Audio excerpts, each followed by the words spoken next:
es una fiesta que es muy presente en la historia de Israel, tiene que ver con la historia de Israel, es muy importante para entender el ambiente del Nuevo Testamento, el escenario del Nuevo Testamento, pero a veces al no estar presente en los textos canónicos hace que quede un poco de lado y eso es la verdad que es una dificultad porque nos aleja un poco de conceptos, de legados, de condicionantes con los cuales tuvo que lidiar, por ejemplo, Yeshua, los apóstoles, ¿sí? Y todo el escenario del Nuevo Testamento. Vamos a Juan 10, dice el Evangelio de Juan, capítulo 10, versículo 22.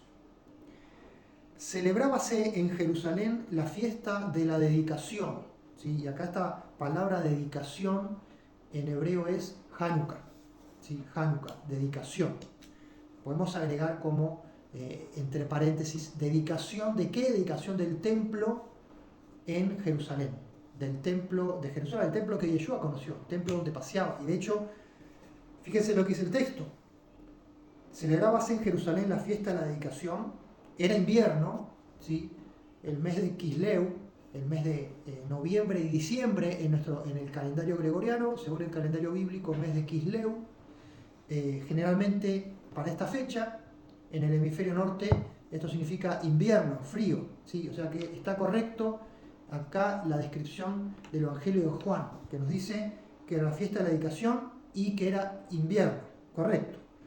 Y dice que Jesús andaba en el templo por el pórtico de Salomón. Andaba en la explanada del templo, las áreas aledañas, no adentro del templo, porque él no podía entrar, sino en los patios y en los pórticos, que eran una suerte de quincho, digamos, pero un quincho de piedra, no un quincho de asado, un lugar techado con columnas, sin paredes, y era un lugar de reunión, era un lugar donde los rabinos podían enseñar, donde podías estar a la sombra durante tu visita al templo, era un lugar donde había mucha vida social y fundamentalmente vida religiosa. Entonces ahí estaba Yeshua, estaba Jesús en la fiesta de la dedicación. Y dice el verso 24, lo rodearon los judíos y le dijeron, ¿hasta cuándo nos turbarás el alma? Si tú eres el Cristo, dínolos abiertamente. Entonces ahí empieza una discusión entre Yeshua y la gente que estaba alrededor.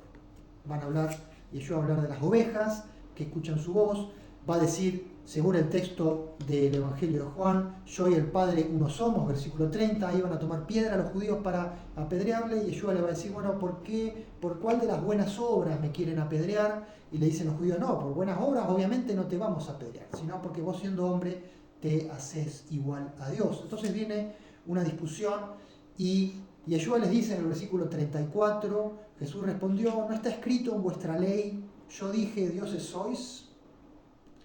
Está citando acá el Salmo 82, dice en vuestra ley, pero en realidad no está citando la Torá, la ley de Israel, sino está citando los Salmos, Salmo 82. Y ahí dice el relato que la argumentación de Yeshua es la siguiente, si llamó dioses a aquellos a quienes vino la palabra de Dios y la escritura no puede ser quebrantada, entonces al que el Padre santificó y envió al mundo, ustedes dicen, tú blasfemas porque yo he dicho, hijo de Dios soy, si no hago las obras de mi Padre no crean en mí, pero sí las hago, aunque no crean en mí, crean en las obras. Entonces, este es el contexto, esta es la ocasión donde el Evangelio de Juan nos dice que Yeshua estaba en el templo, en la fiesta de la dedicación, una fiesta que se celebraba en Jerusalén, porque es la dedicación del templo en Jerusalén, y en medio de esa semana, de esa fiesta de las luces, tenemos, según Juan, este entredicho, esta discusión que tiene que ver con la condición de Yeshua. ¿Quién era Yeshua? Hijo de Dios, si esto es blasfemia o no. Yeshua va a citar el Salmo 82, que acá habla de que yo dije dioses sois. Vamos a dejar esto al final, ¿sí?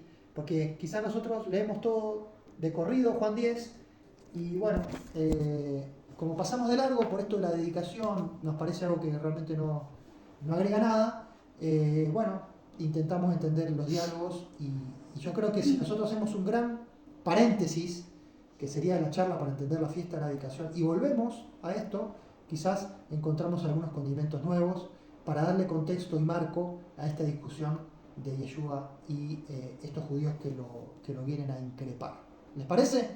Entonces, para entender la fiesta de la dedicación, de qué se trata, tenemos que ir en el pasado, ¿sí? Tenemos que volver del tiempo de Yeshua, tenemos que volver unos 190 años, casi 200 años.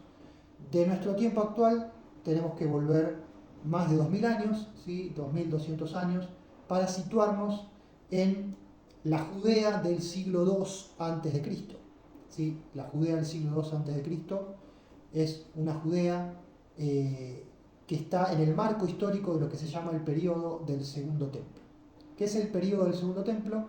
El período en el cual, luego de la cautividad en Babilonia, los judíos vuelven a su tierra. ¿Sí? Se acordarán ustedes de Esdras, Nehemías, se acordarán de profetas como Zacarías, Ageo, del profeta Malaquías.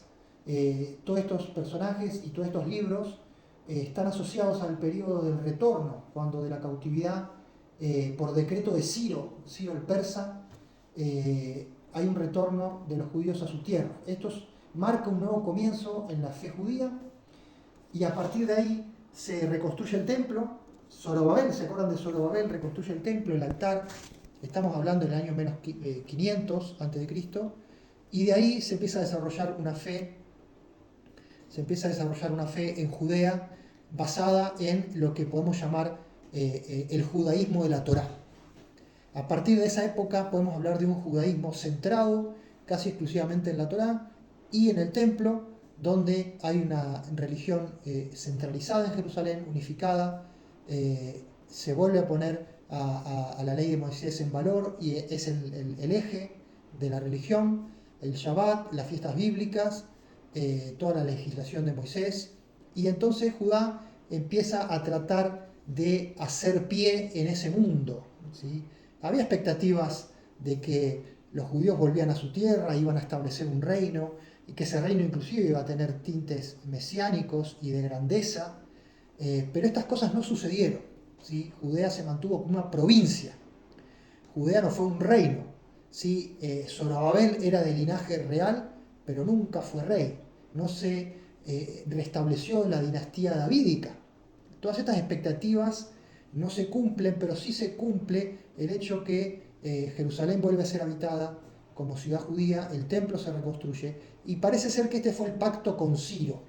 El rey persa Ciro dice, bueno, ustedes van a volver cada pueblo a su ciudad, cada pueblo a su cultura, cada pueblo a su religión, ¿sí? Les concedo esto, les concedo libertad religiosa, pero no libertad política. Ustedes van a ser provincias, pero no van a poder ser reinos independientes, ¿sí?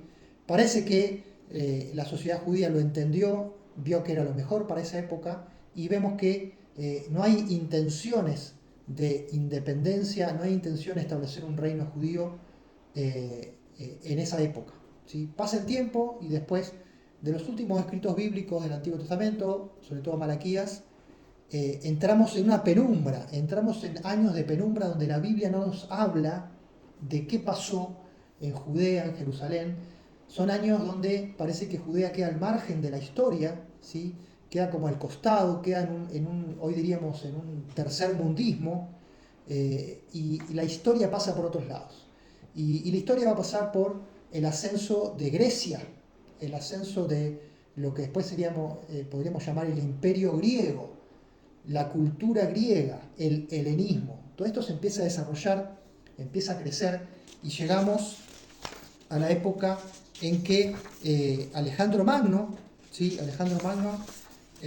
Allá en el 336, empieza sus campañas muy joven, muy avasallador. Grecia empieza a mostrar sus credenciales de un pueblo con mucha autoestima, con mucha fe en sus ideales, en su filosofía, en la fe en el hombre, en la potencialidad humana. Es como el inicio del humanismo, y depositar la fe en la fuerza física, en el intelecto, en el racionalismo, en las escuelas filosóficas, en el deporte, en los músculos, por decirlo así, en la inteligencia militar, en la juventud. Y todo esto empieza a avasallar, empieza a desbordar de Grecia, llega a Egipto, llega a Asia Menor, actual Turquía, y se funde, ¿sí? Como esto, si fuera un volcán. Imagínense un volcán que sale de Grecia y empieza a derramar esa lava que llega a Egipto y a Asia Menor y entonces se funde con las culturas locales y se empieza a generar una cultura helenista un poco ampliada y los pueblos van siendo sometidos y incluidos de alguna forma a esa nueva cultura. Alejandro Magno llega a Jerusalén, en tantos lugares que llega a Jerusalén. Dice la historia que llega pacíficamente, que no destruye Jerusalén, que le abren las puertas, los sacerdotes le abren la puerta y entonces es una dominación pacífica, no había espacio para la lucha, no había espacio para oponerse, pero de alguna forma la vida en Judea sigue su curso ahora bajo la tutela de los griegos. ¿Sí? Esto suena todo muy bonito, por debajo de la superficie lo que estamos viendo es una marea cultural, es un modernismo que tarde o temprano va a impactar de lleno con la religión de Israel, con la fe bíblica, con la Torá, con los profetas, con los ideales, con la identidad de la fe de Israel. ¿Sí? Entonces tenemos la identidad de la fe de Israel que estaba basada en la Torá, basada en el templo, basada en un territorio. Empieza a haber una diáspora en Israel, ¿sí? Y esto es importantísimo entenderlo. Muchos empiezan a priorizar lo económico o lo cultural, las nuevas oportunidades, y como decíamos, Judea era una provincia tercermundista, ¿sí? Era del área de Persia, estaba bajo el manto de Persia, pero Alejandro Magno va a conquistar Persia. Antes de morir, muere muy joven Alejandro el Grande, conquista Persia, entonces todo eso pasa a ser territorio bajo dominio griego.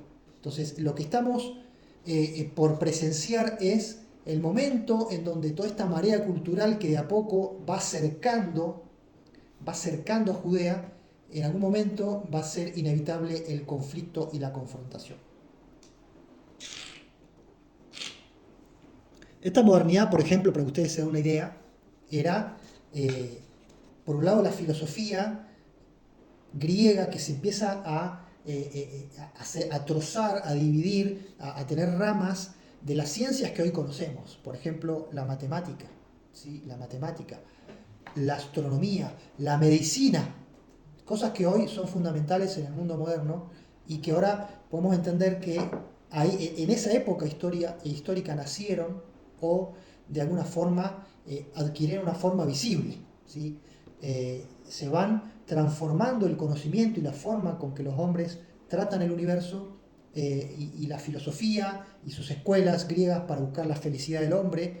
Es mucha invasión de conceptos nuevos y a su vez son conceptos poderosos, son conceptos que tienen potencial para establecerse y cambiar la forma de pensar de las personas. Esto es un gran desafío. Los judíos en Judea van a ser más reticentes a estos cambios, van a estar aferrados a su cultura y a su fe, pero los judíos que ya están fuera de Israel, que han ido a buscar mejores rumbos, mejores economías, negocios, que ya están en Grecia, que ya están en Egipto, que ya están en Asia Menor, se van a ir adaptando de una forma más natural, ¿sí? Y esta diáspora entonces va a ir creciendo, y es importante porque el Nuevo Testamento es un actor crucial de la vida de fe y de la vida de los evangelios, y todas las cartas, la mayoría abrumadora de las cartas, las de Pablo y otras, son dedicadas a esta porción de población, a la gente, a los judíos que están en diáspora, ¿sí? A las poblaciones de la diáspora. Entonces, estamos viendo acá que la sociedad judía se empieza a dividir en dos, por una cuestión geopolítica, y en medio de toda esta transición que no se sabe cómo termina, muere Alejandro Magno y el imperio se divide. Alejandro hace heredar el imperio a 4 de sus generales, amigos de la infancia, que se criaron con él, que lo acompañaron, personas fieles, y entonces se divide el imperio griego en 4. ¿Sí? De esos 4 nos van a interesar 2 regiones, la región de Siria y la región de Egipto. En Egipto van a estar los Ptolomeos. ¿Sí? Los Ptolomeos van a ser una dinastía de dominio griego en Egipto. Entonces va a haber una fusión entre lo griego y lo egipcio. Y eso va a ser los Ptolomeos y va a aparecer Cleopatra y demás, ¿sí? Para que ustedes conecten un poco con la historia, que quizás es más conocida. Y estos Ptolomeos se van a hacer fuertes, va a ser un reino intelectual, va a ser un reino que, por ejemplo, va a acoger muchos judíos y va a haber un gran florecimiento de la cultura judía en Alejandría, va a estar la famosa biblioteca de Alejandría y va a ser, por ejemplo, y esto es un hito histórico muy importante, van a traducir el Antiguo Testamento o textos, ¿sí?, de la fe judía, no solo el Antiguo Testamento, sino varios libros más, lo van a traducir al griego, ¿sí? Y acá va a surgir la famosa versión de los 70 o Septuaginta, ¿sí? Estos griegos, Ptolomeos en Egipto, van a poner el dinero para fomentar la cultura y entonces esto es un hito. ¿Por qué? Porque la Torá, porque los escritos de la fe de Israel de repente rompe la barrera idiomática y pasa al griego o pasa al gran público, ¿sí?, con todos los desafíos que esto trae, ¿sí? Tanto es así que el Nuevo Testamento va a hacer uso de la Septuaginta y la mayoría, por no decir todas, pero la mayoría de las citas que hacen los evangelios y las cartas de Pablo no van a ser del texto hebreo, van a ser de la Septuaginta. Con todos los desafíos que eso trae, porque una traducción no es el original. Cuando uno tiene el original, tiene el original. Cuando uno tiene la traducción, tiene una interpretación. Y esa interpretación ya tiene condimentos nuevos, ¿sí? Como para que ustedes vean cómo el Nuevo Testamento se empieza a gestar siglos antes con todos estos condicionantes que marcan de alguna forma el rumbo y son el escenario. Los Ptolomeos al sur en Egipto, al norte en Siria los Seleucidas. Los Seleucidas eran los sirios, los griegos guión sirios, ¿sí? No es que todo el mundo era griego, sino que los griegos dominaban, pero terminaban siendo las culturas locales las que estaban presentes y marcaban un poco la densidad y el peso específico de esas sociedades. Los Ptolomeos eran griegos, pero eran egipcios, entonces la cultura era una mezcla. Los Seleucidas eran griegos, pero eran sirios, ¿está bien? Y los sirios tienen una larga historia de relación con Israel y una larga historia de enemistad con Israel, ¿sí? Y ahí está el arameo. Y también el Antiguo Testamento va a ser traducido al arameo, ¿sí? Los famosos Targumim. Targum en arameo significa traducción. Entonces vamos a tener, y al día de hoy son muy importantes porque muchos de ellos se han preservado. Tenemos estos Targum que son importantes porque nos indican, al comparar una traducción al griego y al arameo, vemos dos formas distintas de entender el texto original y de comparar. Todo esto es muy rico, muy importante. Está la versión Peshita, por ejemplo, que está basada en esos Targum arameos, y entonces se empieza a generar un escenario multipolar. En esa Siria, ¿sí?, van a surgir la dinastía de los Antíocos. Antíocos eran el nombre de una dinastía de griegos sirios y varios hijos y nietos y bisnietos van a llamarse Antíocos. Uno de esos Antíocos fue Antíoco IV, de apodo Epífanes o Epifanio, ¿sí?, de Epifanía. Se suponía que él era un destello divino, pero la verdad que su personalidad estuvo un poco dejando que desear en comparación con su epíteto o con su apodo, ¿sí? ¿Qué va a pasar? Siria al norte, Egipto al sur y en el medio Judea, Galilea y Samaria. O sea, sanguchito, ¿sí? Un sándwich entre el norte y el sur. Y para completar la calamidad, los sirios y los egipcios, todos ellos parte de este imperio griego, se van a pelear entre ellos constantemente. Porque uno va a querer conquistar al otro, ¿sí? La vieja amistad se pierde, la vieja unión de estos cuatro generales que eran de Alejandro Magno se pierde en el tiempo, y lo que vamos a tener es una rivalidad entre Siria y Egipto, siendo que en el medio está Judea, Samaria y Galilea como tierra de paso. Entonces esto va a ser una gran calamidad para Judea. Esto va a sumir a los judíos en una situación siempre de conflicto, de dificultad, de no poder estar al margen y no poder florecer, porque estar siempre o de un lado o del otro, presionado de un lado o del otro, tener que tomar postura. Y esto va a ser muy difícil hasta que finalmente Judea queda en manos del reino sirio, ¿sí? Las luchas entre estos dos reinos, si ustedes quieren leer, hay un pasaje muy oscuro en el libro del profeta Daniel capítulo 11. Si ustedes leen Daniel capítulo 11, van a encontrar una serie de relatos del reino del norte y del sur, y que uno va y que uno vuelve, que otro pierde, que otro gana, que otro se enoja, y en medio de todo eso hay una abominación desoladora en el templo de Jerusalén. Es una referencia a toda esta historia entre las vicisitudes de estos dos reinos. La cuestión es que, para meternos en la historia de Hanukkah, en el tiempo histórico del año 170 a 130 a.C., Judea y Jerusalén caen bajo dominio sirio, o sea, bajo dominio de Antíoco. Y Antíoco decide, ¿sí?, como era la costumbre de esos reinos, no eran reinos tan modernos y tan avanzados como decía su cartel, ¿no? No tan superados como decía su cartel. Eso era el ideal. Lo real era que ellos querían mantener como sea su dominio, su autoridad, ávidos siempre de dinero. Entonces van a hacer generalmente saqueos, ¿sí?, a las ciudades y a los pueblos, y avasallamiento. Y esto es lo que pasa con Judea y con Jerusalén. Antíoco IV va a hacer una incursión de las tantas que hicieron los sirios, y va a saquear, y va a profanar, y va a llevarse reliquias del templo. Y entonces, un día 25 de Kisleu, ¿sí?, el mes de Kisleu, que ya hemos hablado, que es el mes tercero del calendario hebreo, considerando que empieza en el mes de Tisrei para la fiesta de trompeta de Rosh Hashanah. Según ese calendario, el mes tercero es el mes de Kisleu, corresponde a noviembre/diciembre, y un 25 de Kisleu se profana el templo. Antíoco sacrifica un cerdo en honor a Júpiter, ¿sí? Y esto ya nos deposita en entender un poco cómo era la cultura y la religión griega y helena, porque esto genera un impacto, es una catástrofe, y básicamente se profana el templo. Pero esto es como la punta del iceberg, ¿sí? Se profana el templo, pero junto con eso se decretan leyes contrarias a la fe de Israel, donde se fomenta la cultura y la religión griega, y se prohíbe el Shabbat, las fiestas bíblicas, la circuncisión, etcétera, etcétera, ¿sí?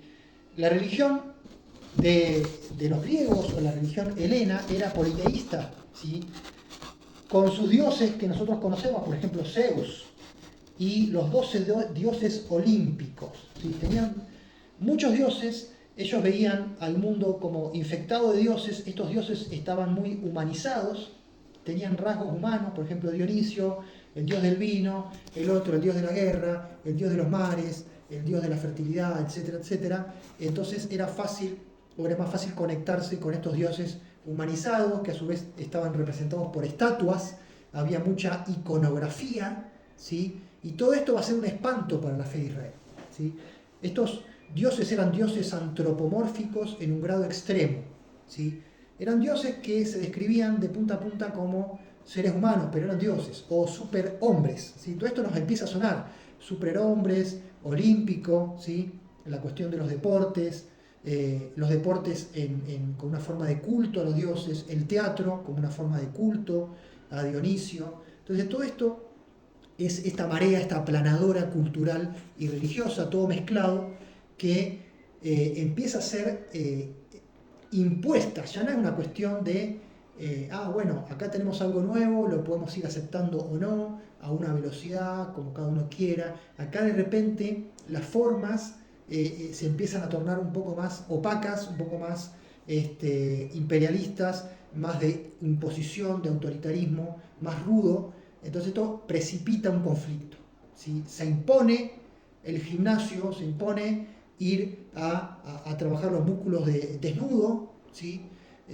Muchos judíos se enganchan en esta nueva onda moderna, y esto lleva hasta el punto de que hacen una restauración de la circuncisión, ¿sí? Estos judíos hombres que iban al gimnasio, que tenían que entrenar desnudos, no querían que se vea que eran circuncidados, porque esto parecía arcaico, parecía viejo, que atrasaba, que tenía olor a naftalina.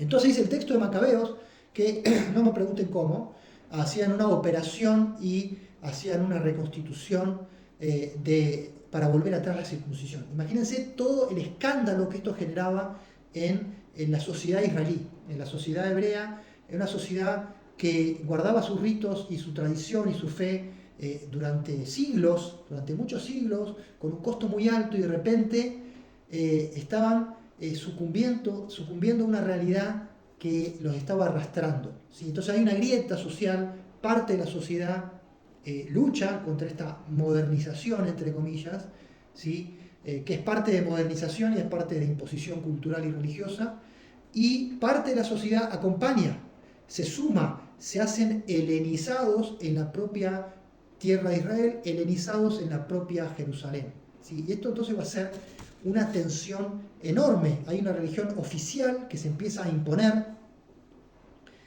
Todo esto de la cultura de las polis, ¿sí? Las ciudades-estado, etc.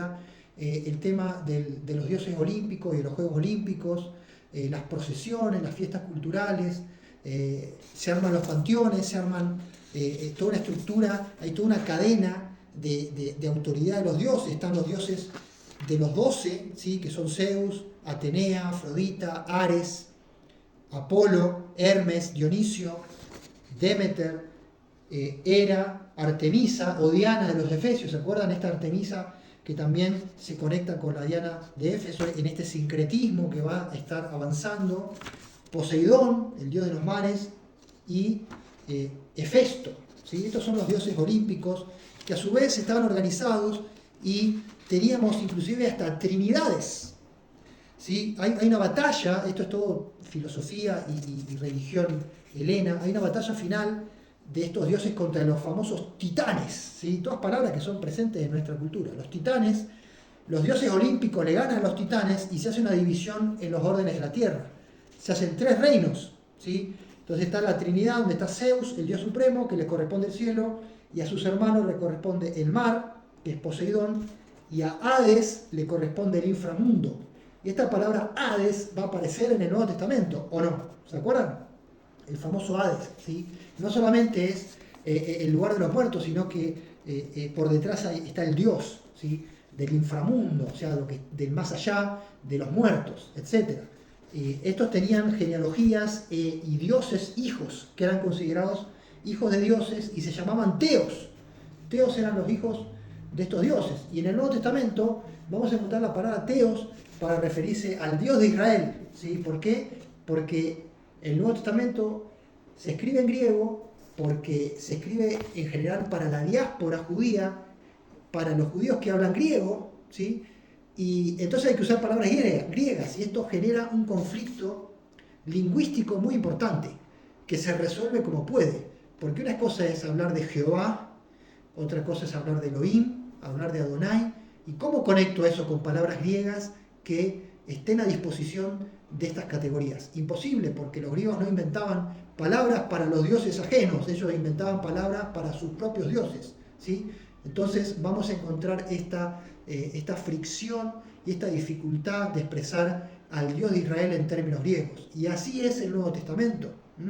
Y esto es importante entenderlo, porque uno está hablando de teos, pero no está hablando de los dioses olímpicos, está hablando del Dios de Israel.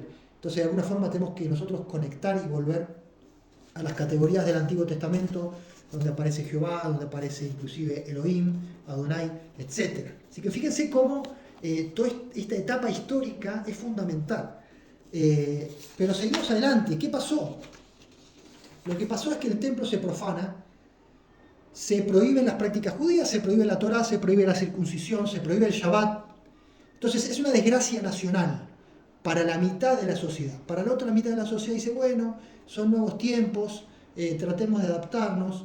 Si yo me hago helenista, quizás consigo un puesto político, un puesto de renombre, algún cargo. Entonces, por amor a eso, me modernizo. Total, lo importante es avanzar en la vida y hay que adaptarse a los nuevos tiempos. Entonces la sociedad se fractura en Israel entre los que son colaboracionistas o son modernistas y los otros. Obviamente va a haber una tensión, va a haber un sentimiento de traición, ¿sí?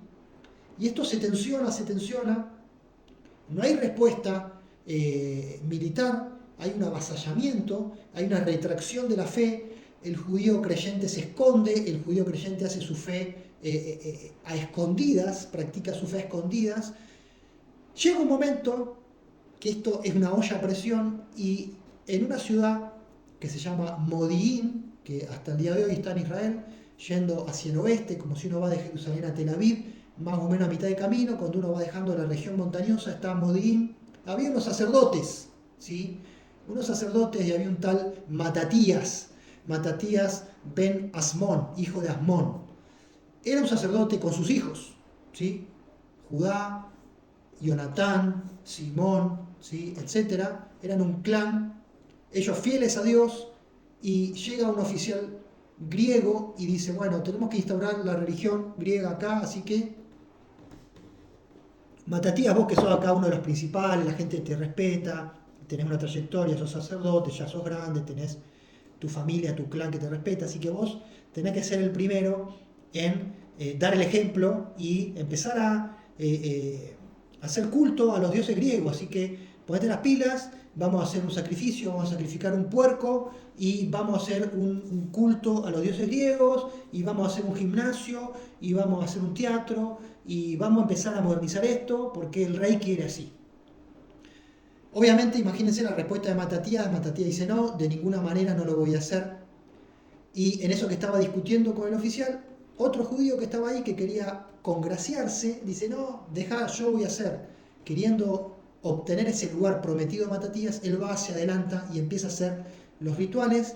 Ahí Matatías entra en cólera, le agarra una suerte de celo santo, y el libro de Macabeo va a decir que le tomó el espíritu de celo, como fue el espíritu de Fineas allá en la Torá, cuando él va, Fineas el sacerdote, hijo del sacerdote, y clava con una estaca Simri que había traído una marianita al campamento, o como el celo de Elías. ¿Se acuerdan cuando Elías va y ejecuta a los sacerdotes de Baal? Ese tipo de celo que de repente necesita expresarse de forma violenta para parar una situación insostenible. La cuestión es que Matatías se lanza sobre este personaje y lo mata.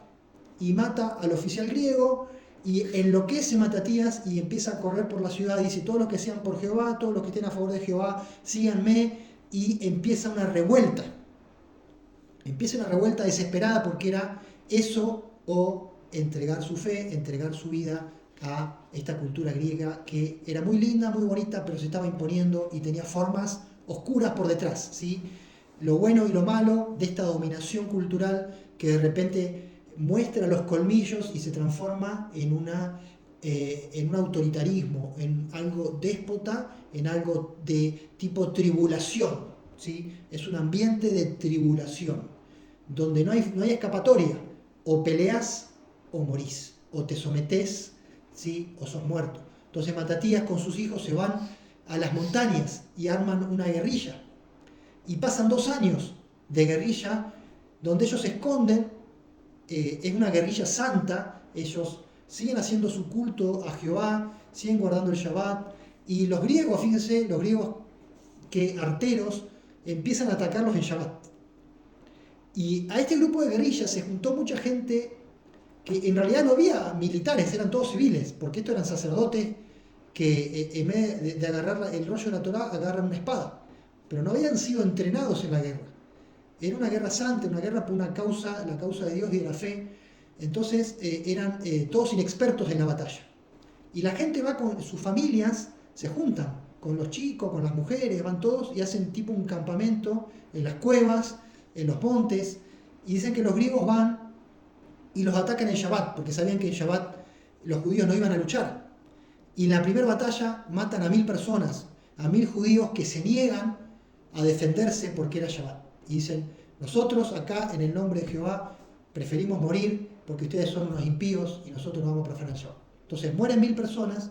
Matatías se agarra la cabeza con sus hijos como diciendo, estamos acá al final llevando a la muerte a nuestro pueblo. Y ahí toman una decisión. Hay una división de aguas que es importante. Ellos dicen, aunque sea Shabbat, nosotros vamos a luchar. Porque si nosotros no luchamos en Shabbat, los griegos la tienen muy fácil. Esperan y cada Shabbat vienen y nos matan 1000. De acá a unos meses no hay más pueblo de Israel, no hay más fe judía, no hay más templo, no hay más nada, no hay más esperanza. Entonces ellos deciden luchar, defenderse, ¿sí?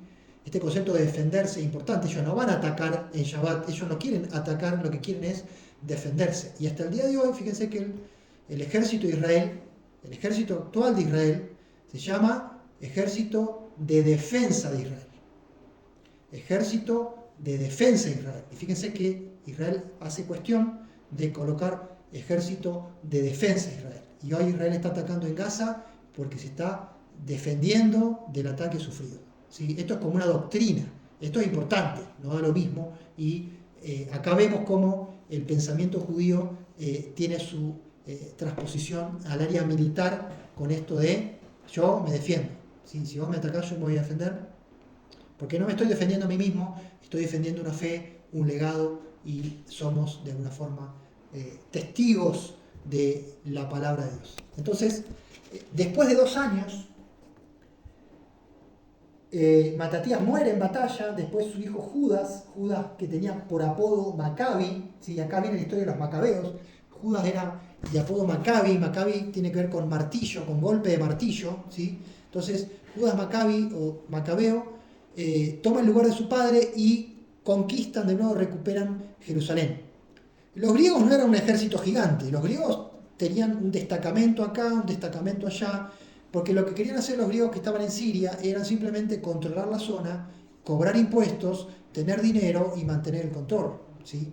Generalmente ponían los que estaban en autoridad eran segundas y terceras líneas que no tenían tanta formación militar ni tanta formación ética, ¿sí? Entonces eran personajes siniestros que estaban a cargo de unos grupos armados también siniestros, que no tenían mucha ética y no tenían mucho compromiso ni con la filosofía, ni con los epicúreos, ni con los estoicos, ni con la felicidad humana, ni con todo el discurso griego, ¿sí? Que se vendía en el mundo como la modernidad. ¿Se dan cuenta? Esto no era modernidad, esto era simplemente un control militar burdo, y esto es lo que pasaba en el terreno.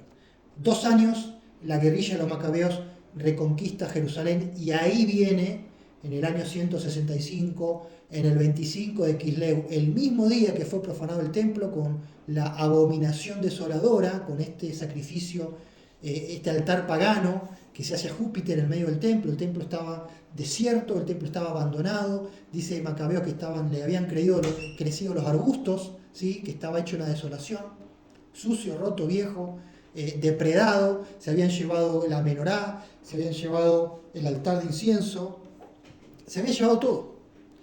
Y entonces ese mismo día, 2 años después, el 25 de Quisleu, se celebra la purificación y la dedicación. De ahí viene el nombre Hanukkah. Se dedica de nuevo ese espacio a Jehová. Y de ahí se pasan 8 días para hacer esa dedicación, 8 días de fiesta, 8 días de celebración, y de ahí deciden que de año en año, para esa fecha, el 25 de Quisleu, iban a celebrar entonces la dedicación del templo, ¿sí? 200 años después, ahí está Yeshua en Juan 10, en el templo, en la explanada, en el pórtico de Salomón, ¿sí? Cumpliendo esta ordenanza, y ahí andaba Yeshua paseándose durante esa festividad. Esta festividad tiene un milagro asociado, ¿sí? ¿Por qué se llama fiesta de las luces? Hay quienes entienden que esto fue un milagro histórico que sucedió, hay otros que entienden que es un mito o una leyenda que se incorporó después, y se las comento a continuación. Cuando se rededica el templo, se ponen los artefactos del templo en su lugar. Acuérdense, el altar, se construye un altar nuevo, la mesa de los panes, ¿sí? ¿Se acuerdan? La mesa de los panes sin levadura. Después el altar de incienso y la menorá. La menorá, un candelabro de 7 espigas. Esa menorá funciona con aceite, el aceite se quema y da luz. Eso se llama en hebreo ner tamid. Ner tamid. Ner es luz o vela, y tamid es algo eterno para siempre, una luz perpetua. Dice la leyenda o dice el milagro que cuando pusieron en funcionamiento esta menorá había aceite, solamente alcanzaba el aceite para un día, y necesitaron, para hacer el aceite nuevo conforme a Levítico, conforme al mandamiento, conforme no era cualquier aceite, necesitaron 8 días. Y, oh milagro, durante esos 8 días la menorá no se apagó, ¿sí? Si bien no había aceite suficiente, dice el relato que el aceite no faltó, y acá radica el milagro de Hanukkah, que es que el aceite, Dios proveyó aceite, o el aceite duró 8 días hasta que el aceite nuevo estuvo dispuesto. Entonces de ahí se llama la fiesta de las luces y se celebra con una menorá especial que se llama Hanukkah, que es un candelabro de 9 puntas, ¿sí? Tiene una vela central y 8, 4 a un lado y 4 al otro, y cada día de Hanukkah se prende una vela a más. Primero, el primer día se prende una vela y así hasta llegar a las 8 velas, y se prenden las 8 velas con la vela central, ¿sí? Entonces esto tiene que ver con el recuerdo del milagro, o el mensaje de Hanukkah es que después de años de oscuridad, fíjense que todo esto que les relaté es oscuridad espiritual, ¿sí? Porque había un sincretismo, había una presión, había una falta de libertad religiosa en nombre de una modernidad, había una crisis social, había una grieta nacional, y esto realmente fue una catástrofe, pero por medio de la acción de los macabeos vuelve a aparecer la luz, ¿sí? ¿Por qué? La luz, ¿por qué? Porque hay un templo que está consagrado, dedicado de nuevo a Jehová, entonces el culto vuelve, la religión nacional es una rueda que vuelve a funcionar junto con la libertad. Siguieron batallas, siguieron luchas, y los años que siguieron fueron de constantes luchas y negociaciones para tener una independencia en Judá. Muere en batalla Judas Macabeo, lo sigue Jonathan su hermano, y lo sigue Simeón o Shimón, y Shimón Macabeo empieza con una nueva etapa, ¿sí? Ahí tenemos una dinastía macabea o asmonea. ¿Por qué se les dice también los asmoneos? Porque Matatías era hijo de Asmón. Entonces todo este es el clan asmoneo o macabeo, así lo conocemos en la literatura. Judea consigue su independencia, pero siempre hay negociaciones, porque los griegos también tienen sus dramas. Los griegos tienen lucha interna de poder. Los griegos también tienen golpe de estado en Siria. Un Antíoco que se va, un Antíoco que es preso, que se va a Roma, que vuelve. Entonces los macabeos van a jugar con esto y van a hacer política, y se van a empezar a aliar con uno y con otro, y finalmente se van a aliar con los romanos, que era el imperio emergente, y se van a aliar con los romanos en contra de los griegos sirios. Entonces acá hay un partidor de aguas, porque estos macabeos que traen libertad, que devuelven a Judá a su independencia religiosa y política, van a entrar en un juego de políticas, y el ideal de Matatías se va a ir perdiendo. Por ejemplo, este Simón logra que lo coronen rey, sumo sacerdote y jefe del ejército. ¿Por qué? Porque hace alianza con uno de los reyes que estaba en disputa. Entonces dice, bueno, yo te ayudo a que vos vuelvas al trono y vos me ayudás a mí. ¿Se entiende? Entonces lo que era una batalla frontal contra los griegos ahora se transforma en una negociación, ¿sí? Porque los griegos tienen sus dramas y tienen sus facciones, y entonces si yo apoyo una facción, vos me apoyás, y entonces ya no hace falta tanto hacer la guerra, sino que yo te pago un tributo, yo te cumplo con los impuestos, y vos me das entonces un rango de reino. Entonces los años siguientes van a empezar a ser de este estilo. Fíjense que el sumo sacerdocio pasa a ser un puesto político. El sumo sacerdocio se junta con la autoridad política del rey, del jefe de las fuerzas militares, y todo esto va a generar con el tiempo una dificultad muy grande, ¿sí? Entonces lo que al principio fue bueno se transforma en algo no tan bueno, ¿sí? Y esto va a hacer que aquellos judíos de bien, entre comillas, piadosos, que quieren simplemente vivir su vida y su fe en paz, van a encontrar que sus líderes de alguna forma empiezan a negociar, empiezan a pactar, se empiezan a helenizar, se empiezan a hacer parecidos a los griegos que 30 años atrás combatían, empiezan a poner nombres griegos, se empiezan a vestir a la griega. Entonces empieza a reinar una confusión, porque los que eran garantes de la libertad, garantes de la religión oficial, por otro lado, están de alguna forma permitiendo que este sincretismo y esta forma griega continúe penetrando, ¿sí? Entonces esto es difícil, esto es cruel, es duro, y va a llevar a que muchos grupos judíos se vayan abriendo. Muchos piadosos empiezan a descreer de los macabeos. Estos piadosos se van a tomar postura. Por ejemplo, el grupo de los esenios. Los esenios se van a ir al desierto. El maestro de justicia, que es un sacerdote renegado, se va a pelear con el sumo sacerdote y va a decir, este sumo sacerdote es apócrifo, es mentiroso, es un siervo del mal, el sacerdocio está corrompido, ¿sí? Este sacerdocio que va a dar lugar a los saduceos del tiempo de Jesús, ¿sí? Del tiempo de Yeshua, se empieza a gestar este clan, esta casta saducea, ¿sí? La palabra casta cabe bastante bien porque es una aristocracia hereditaria muy cercana al poder, que no va a seguir más que la tradición de la Torá, no va a aceptar los profetas, va a tener una visión muy particular del judaísmo, y la gran masa de judíos va a estar en contra de esta casta saducea. Entonces muchos se van y rompen y se van al desierto.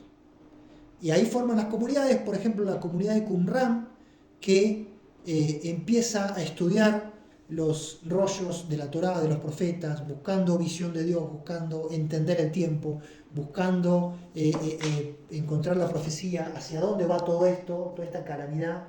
Y nosotros 2000 años después tenemos la bendición de haber encontrado como humanidad los rollos del Mar Muerto y encontrar todo eso, ese legado histórico, ese patrimonio de la humanidad que son los rollos del Mar Muerto, que fueron coleccionados por esa colectividad, por ese grupo que rompe con los macabeos, que rompe con los saduceos, y va a ser un grupo idealista, un grupo mesiánico, un grupo que va a buscar la venida ¿de quién? La venida del reino de Dios.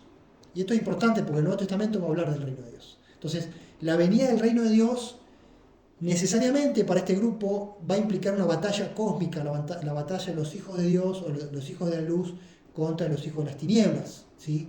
Y estas categorías van a estar presentes en el Nuevo Testamento también. Pablo las va a usar, en el Evangelio van a estar los hijos de la luz, los hijos de las tinieblas, y este grupo va a decir, inevitablemente va a haber un conflicto, y nosotros nos vamos a preparar para una nueva guerra santa.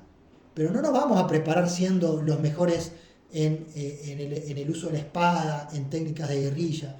Vamos a aprender a usar la espada, pero vamos a ser los mejores en ser más santos, más cercanos, porque ellos entendían que entonces el Espíritu de Dios los iba a llenar, y entonces su espada, como dice el Salmo, o dice el profeta, uno va a vencer a 1000, porque ese uno va a estar envuelto en el poder de Dios. Entonces esto se va gestando en el desierto. Los que quedan en las ciudades van a ser los que van a dar lugar a los fariseos, que va a ser una suerte de oposición, ¿sí?, a los macabeos, pero una oposición más tipo política, de negociación, ¿sí? Estos fariseos se van a quedar con el control religioso del pueblo, le van a disputar el control religioso a los saduceos. Los saduceos eran tan elitistas que las masas se van a ir con los fariseos, por una cuestión de clase, ¿sí? Los fariseos en algún momento se van a aliar a los macabeos, ¿sí? Los macabeos van a venir exponentes, algunos mejores, algunos peores, va a pasar un tal Alejandro Janio, Aristóbulo, todos estos nombres que van a estar por ahí. Algunos, va a haber una reina también, una reina macabea que se va a asociar con los fariseos. Los fariseos van a entrar también en una etapa de derramamiento de sangre, después se van a arrepentir. Entonces es un mundo caótico, es un mundo difícil, y en ese mundo, en ese escenario, todo esto va precipitando. Los macabeos cada vez tienen menos fuerza, los macabeos cada vez están más degradados en cuanto a su ideal, y el último exponente de todo este linaje macabeo, ya entran los romanos en acción. Estamos hablando del año 60 antes de Yeshua. Llegan los romanos, y va a aparecer la figura de Herodes el Grande, que no es un asmoneo, no es un macabeo, pero se va a casar con Mariamne o Miriam, que es una princesa macabea, ¿sí? Entonces Miriam o Mariamne es una princesa macabea, tiene estirpe, tiene palacio, tiene pedigrí, y Herodes, políticamente, hijo de un idumeo influyente, convertidos al judaísmo, va a hacer mucha negociación, va a ser un perro servicial de los romanos, va a hacer el trabajo sucio de los romanos.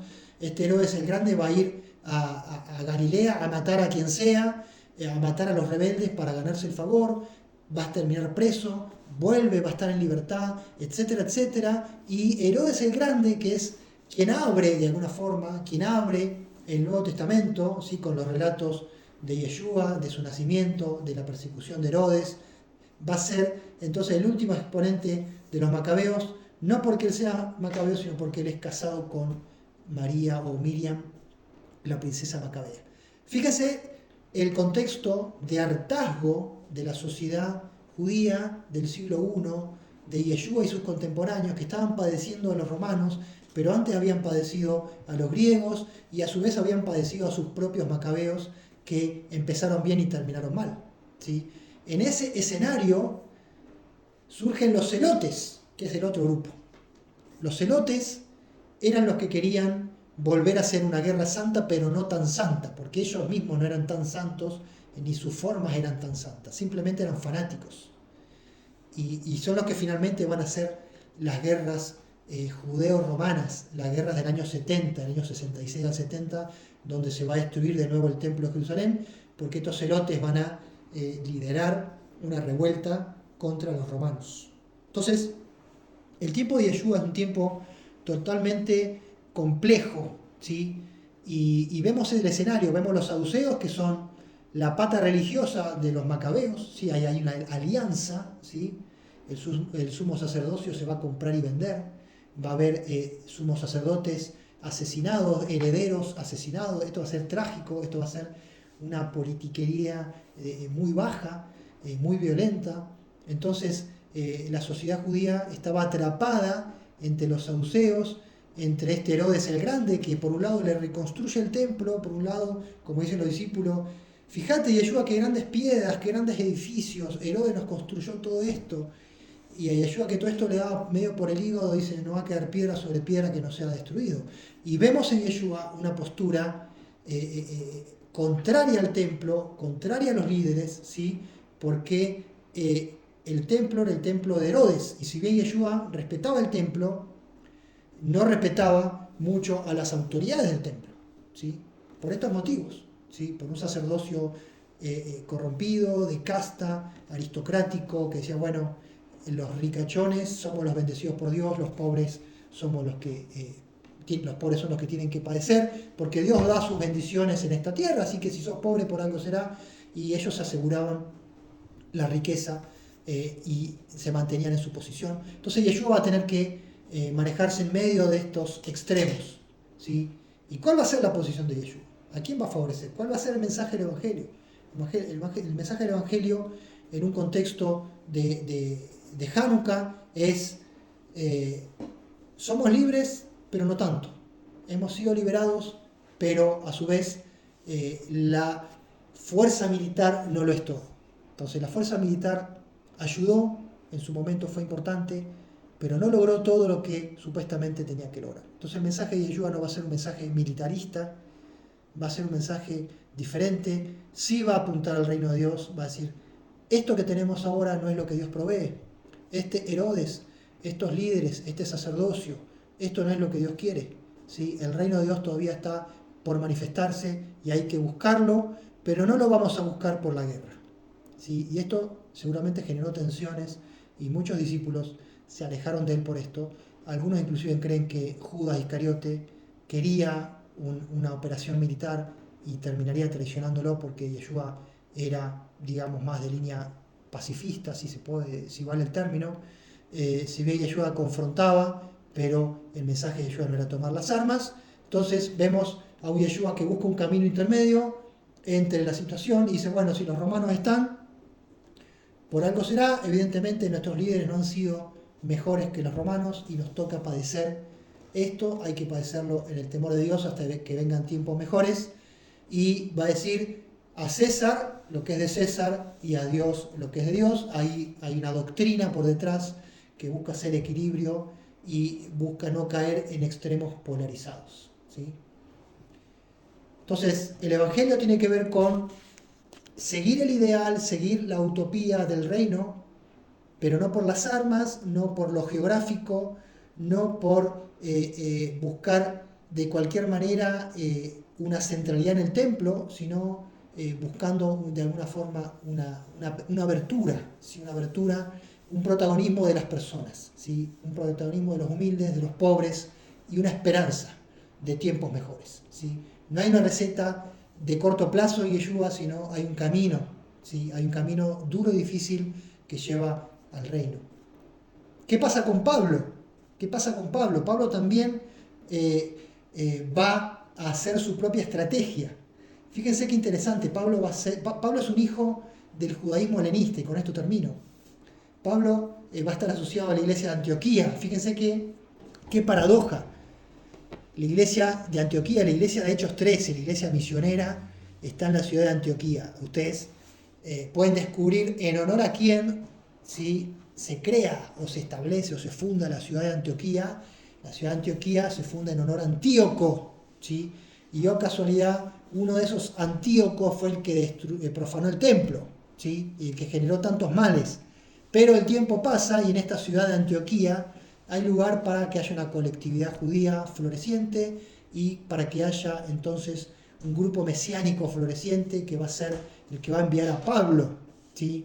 Y hay entonces en Antioquía un nuevo renacer espiritual, y la visión de Pablo es, ok, si la cultura griega nos avasalló, ok, si el imperio griego nos invadió y los romanos cabalgando sobre lo griego nos dominan militarmente, entonces nosotros los vamos a dominar espiritualmente. Y esto tiene dirección con la Gran Comisión, tiene dirección con los viajes apostólicos de Pablo. Pablo de alguna forma juega su ficha a decir, ok, si no podemos sacarnos de encima al imperio, porque ya lo intentamos y no funcionó, ¿qué tal si conquistamos desde adentro el corazón del imperio y hacemos que el imperio se rinda a la palabra de Dios, se rinda a Yeshua, y entonces con el poder de las comunidades de la diáspora, que son todas estas congregaciones basadas en las sinagogas de la diáspora, de Antioquía a Roma, pasando por Grecia, por Asia Menor, por Egipto. Entonces el esfuerzo de Pablo va a ser con esa estrategia, ¿sí? El sueño de Pablo se cumple en parte, ¿sí? Porque algunos siglos después el imperio romano se cristianiza, pero el sueño de Pablo no funciona tan como él se lo imaginó, porque en el medio pasan cosas. Así como el sueño macabeo, el sueño de Matatías estaba correcto, pero en el camino se desvía por las situaciones. El sueño de Pablo de que el imperio se conecte con Israel y que Jerusalén sea el corazón espiritual del imperio, ok, que Roma sea la capital política, pero que Jerusalén sea la capital espiritual, es un poco la estrategia de Pablo. No funciona porque Jerusalén es destruida y porque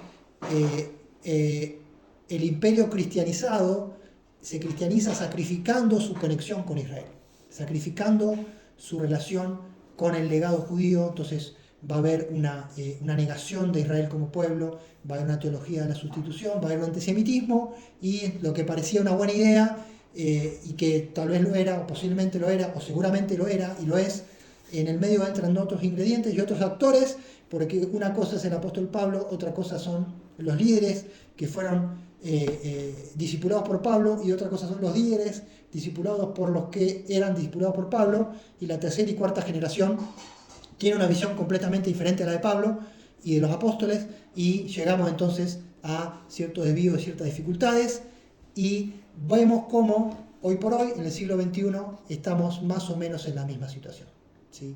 Estamos en una situación donde la cultura nos invade, donde constantemente tenemos que redefinir cuál es la identidad de nuestra fe, ¿sí?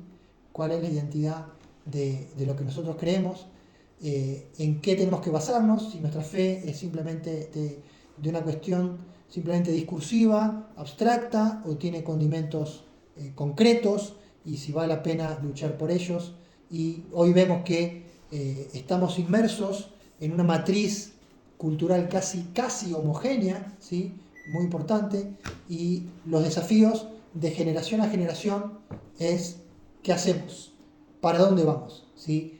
A veces nos sentimos invadidos, a veces nos sentimos acorralados, pero generalmente sentimos, bueno, todavía hay espacio para negociar, todavía hay espacio para recluirnos o ceder terreno, ¿sí? Pero a veces, como a Matatías, no hay más terreno. Matatías en su momento se sintió acorralado, que a su espalda no había más espacio, no podía retroceder más, o se hacía griego o lo iban a matar.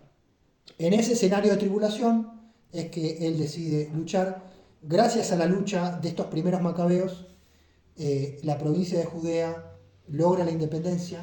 Después los sucesores conquistan Idumea, conquistan, o sea, el sur de Israel, conquistan Galilea. Muchos judíos que estaban en la diáspora, sobre todo en Babilonia, regresan a Judea y a Galilea. Toda esa región vuelve a tener población judía y religión judía. Entre ellos nace la ciudad de Nazaret, ¿sí? Algunos creen que el clan de Yeshua era un clan que volvió de Babilonia en esta época, ¿sí? Como colonos para restaurar la presencia judía en Galilea. Y vemos cómo todo esto contribuyó a que cuando Yeshua vino a esta tierra, había un templo, había rabinos que enseñaban la Torá, había sinagogas donde Yeshua podía ir a enseñar y ser escuchado, había judíos jóvenes, idealistas que querían ser discípulos de un rabino, de un líder, y fueron discípulos de Yeshua, y fueron los apóstoles, y fueron estos 12 y estos 70 y estas multitudes que lo siguieron. Y todo esto fue fruto de estos primeros macabeos que en un momento dado lucharon. Entonces fíjense qué interesante, a su vez, lo malo que se generó a partir del dominio macabeo, de estas cuestiones políticas que hemos hablado, y esto nos habla de las luces y las sombras de Hanukkah. Las luces y las sombras, lo bueno y lo malo, lo positivo y lo no tan positivo de la acción humana guiada por Dios, ¿no? Algunos dirán, bueno, esto fue guiado por Dios. Otros pondrán en duda, esto fue humano, ¿sí? Pero tengamos en cuenta que siempre Dios actúa con una instrumentalidad humana, ¿sí? Y esto es lo que nos toca a nosotros en el siglo XXI. Si Dios va a actuar en este siglo, va a actuar con instrumentalidad humana, o sea, por medio nuestro, ¿sí? Y esta fiesta de Hanukkah nos hace pensar, ¿sí? Quedan muchos pensamientos, ¿sí? ¿Cuál es el mensaje de Hanukkah para hoy, para mi vida? ¿Cómo me posiciono yo frente a esta realidad, frente a esta sociedad, frente a los valores, frente a la condición espiritual, a cómo está el pueblo de Dios, a las dificultades que pueden venir, a la situación de Israel, ¿sí? Que de nuevo está con ciertos apremios, y todo esto? Creo que Hanukkah tiene mucho para enseñarnos, mucho para hacernos pensar. No podemos hablar todo eso en esta charla, pero les dejo a ustedes esta inquietud después de meditar, ¿sí? ¿Cómo hacemos? ¿Dónde están los límites entre nuestra fe, nuestra identidad de fe, la presión cultural, ¿sí? ¿Qué parte de nuestra fe en realidad es cultura, ¿sí? ¿Por qué vale la pena luchar y esforzarnos? ¿Sí? ¿Por qué no? ¿En dónde tenemos que ser firmes en cuanto a nuestra fe? Y todos estos límites a veces son borrosos, son difíciles, pero yo creo que así como en el tiempo de los macabeos estamos siendo desafiados. Estamos siendo desafiados por el mundo que vivimos, un mundo convulsionado políticamente. Pueden acontecer cambios grandes en poco tiempo. Ahora en estos días, como para ponerle condimento, un poco de pimienta, se dice que China podía invadir Taiwán. ¿Qué tiene que ver esto? Bueno, eso puede generar una guerra mundial, ¿sí? Esto es muy sensible, inclusive más sensible que lo que está pasando en Gaza. Puede pasar mañana o no puede pasar. Eso a su vez genera tensiones económicas, tensiones sociales, más toda la presión ideológica que nosotros conocemos, en la cual estamos y somos parte. Entonces, Hanukkah nos pone delante de un espejo, y en esa época se hicieron cosas bien y se hicieron cosas mal, ¿sí? Y nosotros tenemos esa historia y ese ejemplo para tomar consejo para nuestra vida. Amén. Amén. Así que terminamos por acá.